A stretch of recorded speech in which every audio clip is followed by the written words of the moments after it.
एक कॉलर हमारे साथ जुड़े हैं दिल्ली से, उनसे बात करते हैं। जी नमस्कार। हेलो। जी hello ma'am, Kartik this side. जी कार्तिक बताएं। मैम एक्चुअली ना पिछले लास्ट 1 ईयर से मेरी रिलेशनशिप में कोई स्टेबिलिटी नहीं रही है। मैं चाह कर मैं स्टिल नहीं रह पाता। सम यानी स्टिलनेस मैं चाहता भी हूँ तो भी नहीं होती। बट काइंड ऑफ एडिक्शन की मैं डोंट नो मैम क्या होता है। मैं स्टेबल रहना कार्तिक भी आपने तो चाहता कहा हूँ। कि पिछले 1 साल से आपका रिलेशनशिप में स्टेबिलिटी नहीं है, लेकिन ये रिलेशनशिप कितना पुराना है और आपकी उम्र क्या है अभी? होती रहती है मुझे। मैं 28 मेरी एज है। 28। Yes ma'am. और कितना पुराना रिश्ता है आपका? पुराना मैम एवरी 2 मंथ चेंज होता रहता है मैम। एवरी 2 मंथ्स चेंज होता रहता है? Yes ma'am. देखिए कार्तिक, ये तो अब आपको अपने आप को चेक करना पड़ेगा कि आपने किस एज में रिश्ते बनाने शुरू किए थे, क्योंकि इसी कारण ये जो बार बार का कंफ्यूजन है। आप ये नहीं समझ रहे कि स्टेबिलिटी अगर रिश्तों में नहीं आएगी तो स्टेबिलिटी आपकी अपनी लाइफ में नहीं आएगी। आज ये उतार चढ़ाव आपके रिश्तों में है, कल आपके प्रोफेशन में होगा, फिर जीवन में होगा। इसीलिए हर बार कुछ नया चाहिए होगा जीवन को खुश रखने के लिए, जीवन का रस ढूंढने के लिए। हमने हर बार ये सोच लिया कि हमें रिश्तों में रस मिल रहा है, हमें नौकरी में सक्सेस मिल रही है तो उससे हमें एक एड्रेनलिन फ्लो करता है, हमें बाहर कुछ क्रिकेट का मैच देख रहे हैं उससे प्राप्ति हो रही है। लेकिन ये तो बात समझ में नहीं आ रही कि वो सारे बाहर स्टिमुलेंट्स हैं, क्रिएट करने वाला मैं हूँ। उस खुशी को, उस एड्रेनलिन को, उस उमंग को मैं खुद क्रिएट कर रहा हूँ। बाहर स्टिमुलेंट्स हैं, इसीलिए हमने सोचा कि ये स्टिमुलेंट काम नहीं करा, ये नहीं करा, ये नहीं करा। हम हर बार बदलते जाते हैं क्योंकि वो एहसास हमें चाहिए। जिस दिन ये क्लैरिटी हो जाएगी कि ये मैं खुद क्रिएट कर रहा हूँ, ये खुशी, ये हैप्पीनेस, ये लव का जो पूरा एहसास है, किसी के होने का जो एहसास, वो हो या ना हो लेकिन ये पूरा एहसास बहुत खुश रखता है, वो क्रिएट करने वाला मैं हूँ। तो फिर हमें धीरे धीरे अपने बाहर के स्टिमुलेंट्स को चेक करना पड़ेगा कि वो हैं तो, लेकिन उससे मुझे खुशी के साथ साथ और क्या क्या चीज़ें मिलती हैं। Then I can choose and delete, और I can choose and check, choose and pick. तो ये हम चीज़ें कर सकते हैं। राजेश जी मध्य प्रदेश से हमारे साथ जुड़े हैं, जो कि एक टीचर हैं। बिल्कुल, आपका बहुत बहुत स्वागत कॉल मित्रा में। जी बताएं। हेलो। हाँ जी। जी राजेश जी। जी मैम, मैं 10th के लोगों को पढ़ाता हूँ, 9th 10th को पढ़ाता हूँ मैडम जी। और इस एज में बच्चों के बीच में अफेयर्स की शिकायतें काफी आती है और हमें भी थोड़ा सा ठीक नहीं लगता है। तो हमें जानकारी होते हुए भी हमें छुपा करके रखना पड़ता है और फिर समझ में नहीं आता है कि किस तरह से बच्चों के साथ में ट्रीट करना चाहिए, उन्हें किस तरह से हैंडल करना देखिए चाहिए। राजेश जी, आज बहुत बड़ी जिम्मेदारी जो है वो पेरेंट्स और टीचर्स के पास है। और मैं तो कई बार ये मानती हूँ कि पेरेंट्स क्योंकि बहुत ज़्यादा नहीं समझ सकते और टीचर्स कलेक्टिवली बात कर सकते हैं। कलेक्टिव कॉन्शियसनेस जिसे कहा जाता है वो आपके हाथ में है। अगर कलेक्टिवली हम मैसेज देते हैं बच्चों को, उसका असर ज़्यादा होता है, क्योंकि पेरेंट एक इंडिविजुअल पे होता है और पेरेंट बहुत अटैच हो जाता है, उसके लिए बहुत हर्टिंग होता है, बहुत मुश्किल होता है, एक धक्का लगता है जब पता चलता है ये सब कुछ है और उसे समझ में नहीं आता कि वो कैसे रिएक्ट करे। लेकिन टीचर थोड़ा सा रैशनल हो सकता है, थोड़ा सा डिटैच हो सकता है। And I am so happy एक टीचर ने आगे बढ़कर बात पूछी है कि क्या करें, क्योंकि ये एक समस्या है। इससे आने वाली जनरेशन जो है वो बहुत कमज़ोर होती जा रही है और बहुत जल्दी जो है हम अपने फैसलों को जो है वो ले नहीं पाती है। एक टीचर के नाते आप कलेक्टिवली उनके साथ डिस्कशन कर सकते हैं, उनके साथ ओपन हो सकते हैं, बड़ा युक्ति युक्त रहकर, बड़े डिप्लोमेटिकली। आपको ना तो ऐसा लगे कि आप उन्हें समझा रहे हैं, आप एक मित्र हैं, और आप उन्हें खुला एक मंच दें जिस पर बात कर सकते हो। और आपको मैं ये भी कहना चाहूँगी कि अपने प्रिंसिपल को ज़रूर आप कॉन्फिडेंस में लें, क्योंकि कहीं ये ना हो कि आप पर ही इल्ज़ाम आ जाए कि आप बच्चों को भड़का रहे हैं। तो ये कुछ चीज़ें हैं, अगर टीचर्स अपने हाथ में ले लें तो ये समाज एक नया समाज बन सकता है। कुछ बातें हम करना चाहेंगे, जो कुछ प्रिकॉशंस अगर लें पेरेंट्स स्टूडेंट्स जो रिलेशनशिप में हैं, तो ये इतना प्रॉब्लमेटिक नहीं बन सकता है।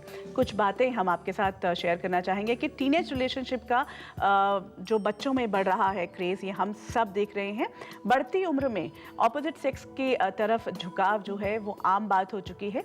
उम्र के साथ ही हो रहे इन बदलावों को आपको समझना पड़ेगा और पेरेंट्स को समझना पड़ेगा।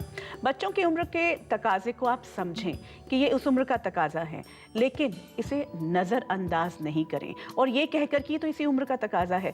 बच्चे भी टीनेज में अपने रिश्ते को लेकर सजग रहें, ध्यान रखें कि क्या हो रहा है। महज फैशन के साथ चलने के लिए रिश्ते ना बनाएं, क्योंकि ये बहुत घातक हो सकते हैं।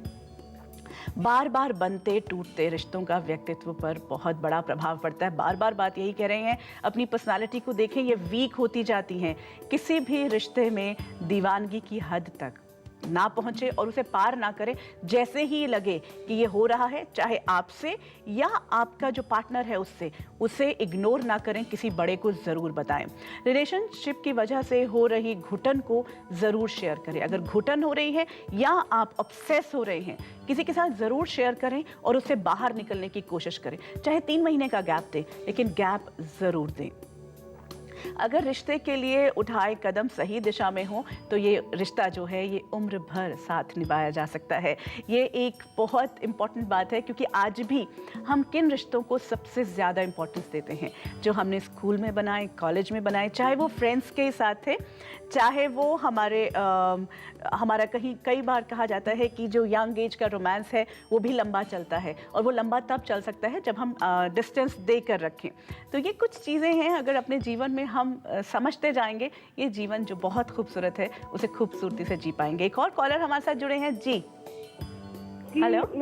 हेलो जी, मेरा 3 साल से रिलेशनशिप चल रहा था अपने बॉयफ्रेंड के साथ and we were quite serious and अब उसने मेरे को एकदम इग्नोर करना शुरू कर दिया है और मेरे को ऐसे लग रहा है कि अब बिल्कुल बात नहीं करता है। मेरे को ऐसे लग रहा है कि यूज एंड थ्रो हुआ है मेरे साथ और मैं काफ़ी डिप्रेस्ड हूँ। वी वर वेरी क्लोज बहुत देर पहले, अभी तो मैं बिल्कुल बहुत डिप्रेस्ड हूँ। तो मेरे को पता ही नहीं है कि मैं क्या करूँ क्या नहीं यूज एंड करूँ। थ्रो का क्या मतलब हुआ? हमने कहीं ना कहीं वाज दिस रिलेशनशिप, ये इस रिलेशनशिप में फिजिकल इंटीमेसी भी थी? जी ये जो प्रॉब्लम है कि हमने फिजिकल इंटीमेसी को ही सब कुछ मान लिया। How was your relationship otherwise? आपकी लाइकिंग्स कैसी थी? आपकी पर्सनालिटीज क्या मैच करती थी? ऑलमोस्ट सारी मैच करती थी। We were very happy and बहुत सही चल रहा था सब कुछ और एकदम से पता नहीं क्या हो गया, बात नहीं नहीं, करनी पर है। किस बात पर झगड़ा हुआ और टूटन हुई? छोटी छोटी बातें होती रहती थी बीच बीच में, किसी भी बात पे कि तुम कॉल नहीं करते हो, मैं नहीं करती हूँ, तो उसी की वजह से अब छोटी छोटी बातों को जब तक आप अपने सामने क्लियर नहीं करोगे तब तक वो छोटी छोटी ही रहेंगी, क्योंकि छोटी छोटी बातें इकट्ठी होकर एक ऐसा एक ऐसा मौका आता है, एक ऐसा मोड़ आता है जब वो बहुत बड़ी हो जाती हैं और तब सब छूट जाता है। आपको ये देखने की ज़रूरत है कि आप जो है आप अपनी और उनकी पर्सनालिटी को देखें, और अगर आपसे मिस्टेक हुई है, अगर आपको लगता है कि आपकी पर्सनालिटीज़ मैच करती थी, आपकी सारी सोच एक तरफ थी, सारी सोच मैच करती थी। मैच करने का मतलब ये नहीं है कि एक जैसी होगी सोच, लेकिन कहीं ना कहीं एक मोड़ पर आकर इकट्ठी होती है, एक तरफ सोचना शुरू करते हैं, चाहे फ्यूचर के लिए, चाहे किसी भी तरह से जीवन को देखते हैं, और आपकी जो पूरा बैकग्राउंड है वो सिमिलर है, तो ये रिश्ते को आप दोबारा बना सकते हैं जब आप अगर खुद को चेक करें कि मुझसे ही तो कोई मिस्टेक्स नहीं हुई, और आप थोड़ा वक्त दें अगर इस रिश्ते को सचमुच आगे लेकर जाना चाहते हैं। और अगर ये रिश्ता रुक गया है तो आप आगे बढ़ सकते हैं। ये प्रोग्राम आपका अपना प्रोग्राम है, call Mitra the helpline show. आप इसमें इस प्रोग्राम के दौरान तो बात कर ही रहे हैं, लेकिन आप प्रोग्राम के बाद भी हमारी हेल्पलाइन नंबर्स पर फ़ोन कर सकते हैं। हमारे नंबर्स आप देख पा रहे हैं, उस पर फ़ोन करें। और एक बार फिर आमंत्रित करते हैं उन सभी पेरेंट्स को जो पेरेंटल वर्कशॉप में आना चाहते हैं, क्योंकि ये वो वर्कशॉप है जिसमें हम खुलकर बच्चों के जीवन में जो हो रहा है और पेरेंट्स किस तरह से साथ मिलकर उन बच्चों का साथ देकर अपनी भी परेशानी और बच्चों की परेशानी को दूर कर सकते हैं। लखनऊ से अजीत हमारे साथ जुड़े हैं। जी अजीत जी, नमस्कार। हेलो जी जी मैडम, मैं ये बोलना चाहता हूँ कि मैडम मैं अपने रिलेशन को लेके कुछ ज्यादा ही मैम परेशान हूँ। कभी कभी मैम मेरा ये लगता है कि उसके अलावा मेरी जिंदगी में कुछ है ही नहीं। फ्रेंड्स के साथ भी मैं अकेला अकेला रहता हूँ। आप क्या करते हैं अजीत? मैम अभी तो कुछ नहीं, स्टडी करते हैं। कौन सी क्लास में पढ़ते हैं? जी BA second year. BA second year. BA second year. आपको अपनी जो पढ़ाई है वो अच्छी लगती है? मैम बिल्कुल अच्छी नहीं लगती, कुछ समझ में नहीं आता। देखिए ये बहुत बड़ी बात है, जो आप कर रहे हैं, जो आपको करना है वो आपको अच्छा ही नहीं लगता, इसीलिए वो रिश्ता आपको अच्छा लग रहा है।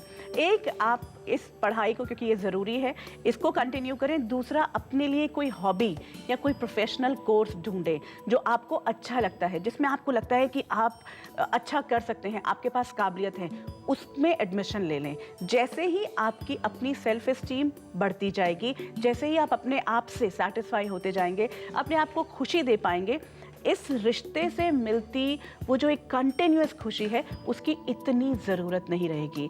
फिर आप इतने ऑब्सेस नहीं रहेंगे। ये एक रिश्ता होगा जैसे बाकी आपकी दोस्ती हैं, क्योंकि किसी भी रिश्ते को इतना अपने ऊपर हावी करने से हम खुद कमज़ोर होते जाते हैं और वो व्यक्ति, वो रिश्ता हमारी कमज़ोरी बन जाता है। वो जैसे कोई एडिक्शन होती है, वैसे ही रिलेशनशिप एडिक्शन बन जाता है और बहुत सुंदर लग रहा होता है क्योंकि उससे सारी प्राप्ति हो रही होती है, तो हमें लगता है कि इसमें गलत क्या है। गलत ये है कि जब तक वो व्यक्ति है तब तक तो ठीक है, लेकिन जिस दिन वो व्यक्ति नहीं होगा, मेरा जहां मैं खड़ा हूं वहां से मैं नीचे चला जाऊंगा। तो कुछ बातें आज हमने आपके साथ शेयर की हैं, ये बातें यहीं ख़त्म नहीं हो जाती और हम ये भी नहीं कहेंगे कि ये रिलेशनशिप सच नहीं है, ये रिलेशनशिप हैं, लेकिन इनको सही मायनों में आंकें। और ख़ासकर पेरेंट्स से ये बात करना चाहेंगे कि पेरेंट्स देखें कि बच्चा किस स्थिति में है, डरे नहीं, क्योंकि पहला घात पेरेंट्स को लगता है कि ये क्या हो गया। तो ये कॉल जो है, इसको आप घबराएं नहीं इस बात को सुनकर, और अपने बच्चों में विश्वास रखें। ये रिश्ते जो है वो नेचुरल भी हो सकते हैं और लंबा भी चल सकता है, लेकिन उसको सही मायने में लिया जाए। तो कॉल मित्रा में आज इतना ही। कल हम बुलिंग पे बात करेंगे, तो अगर आपके पास कोई सवाल है आप हमारे साथ ज़रूर बने रहिएगा। फिलहाल आपसे विदा लेते हैं, नमस्कार। इस नाजुक उम्र में होते बदलाव सिर्फ कुछ सालों के लिए हैं, लेकिन इस उम्र में बहकते कदम जीवन भर के लिए आदत बन जाते हैं। ये उम्र सीखने, समझने और संभलने की है। अनुभवों के लिए सारा जीवन सामने है।